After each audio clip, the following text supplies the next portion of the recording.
के उपाध्यक्ष आदरणीय राकेश शर्मा जी से मेरा आग्रह है कि वो भी मंच पर अपना स्थान ग्रहण करें। व्यापार मंडल उपाध्यक्ष आदरणीय राकेश जी से मेरा आग्रह है कि वो मंच पर अपना स्थान ग्रहण करें।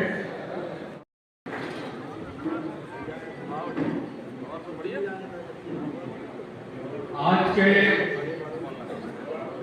मंच के गौरव और हमारे सम्मानीय पूर्व अध्यक्ष डॉक्टर ठाकुर साहब, हमारे मुरैना, और इन्होंने डेमोक्रेसी के बारे में बड़ी खतरनाक बात कही थी जो आप अधिकतर लोगों को आपको पता होगी। और उन्होंने स्पेशली इंडिया के लिए कहा था कि ये देश को आज़ादी मिलनी नहीं चाहिए, और अगर इंडिया को इंडिपेंडेंस मिलती है तो एक समय ऐसा आएगा कि ये इसके जो नेता हैं वो आपस में बिल्कुल लड़ मरेंगे। और जो डेमोक्रेसी है उसका मतलब दूर दूर तक किसी भी प्रकार से पहले तो वो डेमोक्रेसी को क्रिटिसाइज करते थे, और स्पेशली इंडिया के लिए बोलते थे कि एक ऐसी स्थिति आएगी कुछ समय बाद इंडिया में कि यहाँ पर पानी और खाना उस पर भी टैक्स लगेगा। लोगों को लगा कि ब्रिटेन जैसे भाई इंग्लैंड, उस जमाने में इंग्लैंड की बात ही अलग थी, कहते हैं सूरज जो है उगता और डूबता दोनों ही ब्रिटेन के साम्राज्य में था, इतना बड़ा उनका था, वहां का प्रधानमंत्री ऐसी बात कहता था तो लोग डरे हुए थे। लेकिन आज हमारी खूबसूरती देखिए डेमोक्रेसी की, लोकतंत्र की, कि आज दुनिया का सबसे बड़ा लोकतांत्रिक देश भारत है और सबसे सक्सेसफुल है, और हमें अपनी डेमोक्रेसी पे गर्व है। मतलब लोग कहते हैं कि सर ये जो है कई तरह की मत चली कि साहब जो है हर एक वोट का एक पता था कि एक वोट की वैल्यू बराबर नहीं होना चाहिए। जो कुछ पढ़े लिखे लोग हैं उनके वोट की वैल्यू ज्यादा होना चाहिए, जो कम पढ़े लिखे लोग हैं उनकी थोड़ी और कम होनी चाहिए, जो बिना पढ़े लिखे उनकी सबसे कम होनी चाहिए। बुद्धिमान लोगों ने ऐसा भी सुझाया, लेकिन आप देखोगे कि सबको बराबर, तो सबके वोट का बराबर अधिकार है, और उसके बाद हमें लाख लगे, लेकिन जो फिल्मों में डायलॉग कभी सुना होगा कि ये पब्लिक है सब जानती है, ये बिल्कुल सही है। आपने अनेक चुनाव देखा होगा ये कि कुछ भी चीज चलती है, लेकिन जनता जब डिसीजन लेती है तो वो पॉपुलर डिसीजन रहता है, और वो ऐसा डिसीजन रहता है जो एक बुद्धिमान व्यक्ति लेना चाहता है। इसका मतलब हमारी डेमोक्रेसी बड़ी मैच्योर डेमोक्रेसी है। और ये डेमोक्रेसी मैच्योर क्यों है, उसके पीछे वजह क्या है? उसके पीछे वजह है हमारा मतदाता, इसलिए आवश्यक है मतदान। तो ये सम्मान समारोह व्यापारियों के आयोजित क्यों किया, दूसरा प्रश्न ये था। तो मेरा ये मानना है कि व्यापारी वर्ग अपने काम धंधे में लगा रहता है और समय भी उसके पास कम रहता है। ऐसी स्थिति में मुझे लग रहा है कि व्यापारी वर्ग थोड़ा कम इंटरेस्टेड रहता होगा वोटिंग वाली चीजों में, खासतौर से हमेशा व्यस्त रहो।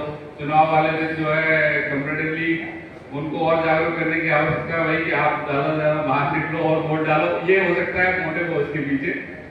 बाकी आप लोगों ने सबको बुलाया, इस बहाने गेट टुगेदर हुआ, सद्भाव हुआ, और सबसे मैं पुनः आग्रह करूंगा कि ये बहुत बड़ी पावर है जो हमको ईश्वर ने प्रदान की है। और आपको नहीं मालूम कि ये वोट डालने का अधिकार मतलब बहुत सारे देशों में सब आदमी को सुलभ नहीं था, महिलाओं को तो ये बहुत बाद में मिला। माने अच्छे खासे जो डेवलप कंट्री हैं, यूरोपियन कंट्रीज हैं, उनमें महिलाओं को वोट डालने का अधिकार नहीं रहा बहुत लंबे समय तक। उन्होंने संघर्ष किया तो उन्हें वोट डालने का अधिकार मिला, आज उनको मिला तो हम वोट डालने नहीं जाते। तो आप ज्यादा से ज्यादा निकले और वोट डालें, मताधिकार का प्रयोग करें। आप लोगों ने मुझे सुना, थैंक यू वेरी मच। कोई भी ऐसा नहीं होगा जिसका नाम नहीं जुड़ा है। कोई ऐसा है क्या जिसका नाम पूरी सूची में नहीं है? मेरे ख्याल से पुलिस से मेरे भाई होंगे, ट्रांसफर होकर आए होंगे, उनसे भी अनुरोध है कि वो नाम जुड़वा लें। आयोग ने अभी भी कह रखा है कि आने वाली 9 तारीख तक यदि आप फॉर्म भरते हैं तो ऐड कर सकते हैं। तो मेरा अनुरोध निर्वाचन आयोग की तरफ से यही रहेगा कि आखिरकार वो 7 तारीख आ गई है जिसका इंतजार था, लोकसभा का चुनाव होना था, सबको पता था। इसके लिए आयोग ने बहुत पहले समय से ही तैयारी आरंभ कर दी थी। हमारे बीएलओ दरगाह जा रहे थे। लोकतंत्र के महापर्व में पहली बार केसरीदार बनेगी। मैं सदन बर्तन धोने से ये हमारे देश का भविष्य है। और पहली बार जनप्रतिनिधि चुनने में ये मतदान करेंगे। बहुत बहुत धन्यवाद आयुष जी।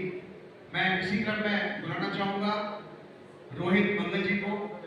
रोहित मंगल जी, मेरा आपसे आग्रह है कि मंच पर अति शीघ्र बना लें।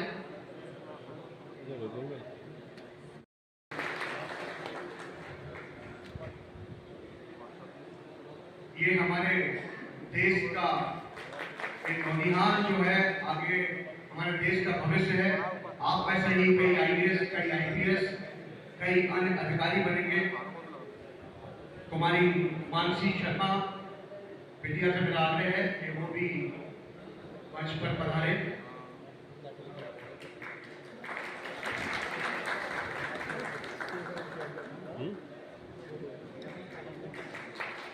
देखिए, जिस ऊर्जा से बच्चे ऊपर आ रहे हैं, ऊर्जा से ताली।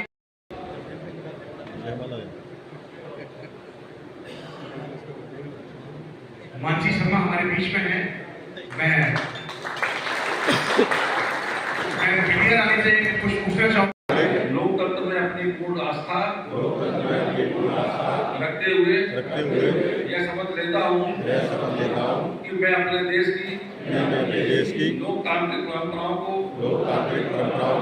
मर्यादा को बनाए रखूंगा तथा स्वतंत्र निष्पक्ष एवं शांतिपूर्ण निर्वाचन की गरिमा को अक्षुण्ण रखते हुए निर्भीक होकर धर्म, वर्ग, जाति, समुदाय, भाषा अथवा अन्य किसी भी प्रलोभन से प्रभावित हुए बिना मध्य प्रदेश लोकसभा निर्वाचन 2024 में अपने मताधिकार का प्रयोग करूंगा।